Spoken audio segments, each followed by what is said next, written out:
Di kesempatan kali ini kita pengen bahas tentang Hari Pentakosta. Karena saya merupakan juga salah satu dari aliran gereja yang menjalankan atau merayakan Hari Pentakosta 2:10 malam dan Hari Pentakosta atau sering juga disebut Hari ke-50. Cuman banyak hal-hal yang melenceng aku lihat akhir-akhir ini, apalagi di gereja-gereja besar atau di kota-kota ya. Kalau di kampung-kampung zaman dulu waktu saya masih di kampung, saya tidak pernah melihat kekeliruan atau mungkin udah sebuah penyesatan saya lihat. Kenapa seperti itu? Nah, seperti ini ya. Pertama, ada mungkin pemuka agamanya atau pendetanya gitu menanyakan jemaatnya atau menanyakan temannya orang Kristen gitu kan.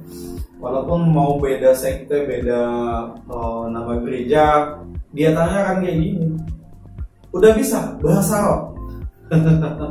Kata bisa di situ itu kan sebuah bisa, mampu, dapat atau dapat melakukan atau sebuah kesanggupan, kemampuan gitu.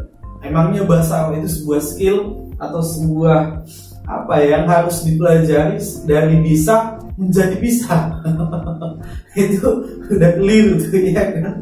Kemudian nih apa ya, ada semacam template atau mungkin format atau sebuah pola yang sering kita dengar. Mungkin kalau kalian dengar ya, gereja-gereja yang di kota, gereja-gereja besar lah gitu atau gereja kecil.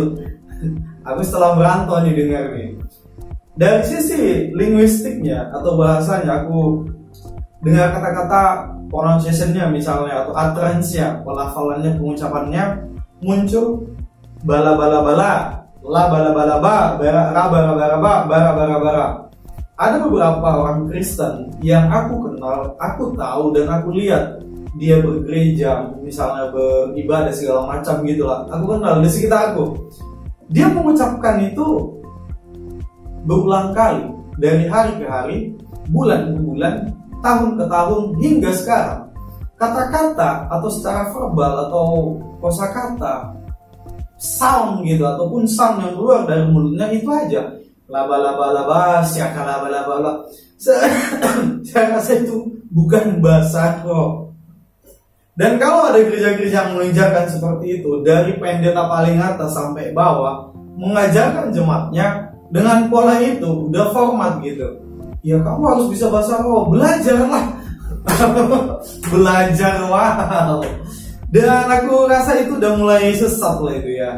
Jadi kalian perlulah lebih bijak memilih gereja gitu. Memang di Alkitab juga dikatakan ya, para penyesat itu datang dari antara kamu, bukan dari yang lain. Ya memang paling parah dari sekitar kita, satu komunitas kita, atau mungkin satu gereja kita gitu kan, satu kumpulan kerohanian kita. Ya orang itu banyak hal yang gak enak lah kalau kita bahas bahasa roh ini.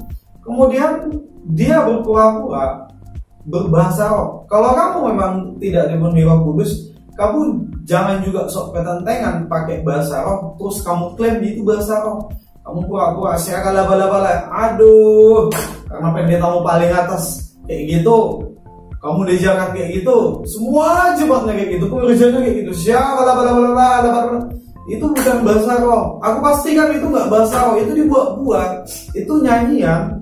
Gitu masuk ke panggung atau ke podium lah, maaf ya, podium atau ke mimbar gitu, dia langsung bahasa roh, siaka laba-laba. Itu intinya itu udah sesat. Kalau ada gereja yang kayak gitu, kalian tinggalkan aja lah, serius. Apalagi di kota-kota besar, aku lihat yang kena jebak kayak gitu, yang terjebak di situ adalah gereja-gereja yang tidak memainkan atau yang tidak mengaplikasikan di gerejanya di kampung itu, tidak mempercayai atau tidak mengaplikasikan bahasa roh atau Roh Kudus atau ajaran pencurahan Roh Kudus, tidak. Tapi ketika dia sampai di tanah perantauan, dia kena itu di doktrin yang salah-salah seperti itu. Jadi dia apa yang dibilang pendetanya, kata bos besar ya kan, big boss seperti itu ya, oke siap, jalankan kayak gini ya, ucapkan kayak gini ya, macam udah ada pola, patternnya, template-nya bahasa roh itu ya kan. Aduh, saran saya kalian yang mengajarkan kayak gitu, para pengajar atau pengkhotbah, bertobatlah. Jangan lagi bilang laba-laba, bala-bala, laba-laba, apa yang gak laba di situ, bara-bara itu aja dari hari ke hari sampai tahun ke tahun yang aku dengar gitu. Cuman mau aku tegurin nggak enak kan, jadi ujung-ujungnya berantem. Kalau frontal mungkin kok langsung kita bilang kan, aduh kacau. Intinya itulah, jangan buat penyesatan, jangan sesat buat kalian jemaat-jemaat yang baru gabung di aliran-aliran gereja yang menjalankan tentang pencurahan Roh Kudus, apalagi ini masih berjalan 20 malam gitu kan. Jangan sesat. Kalau kamu memang nggak dipenuhi Roh Kudus ya nggak apa-apa. Jangan untuk kepentingan kamu sok pamer gitu ya, sok kesombongan. Padahal itu nggak dipenuhi. Kamu buat sendiri nyanyian nggak jelas, omong kosong itu gitu kan. Nyanyian kosong lah, bala. Tobat. Saran aku tobat.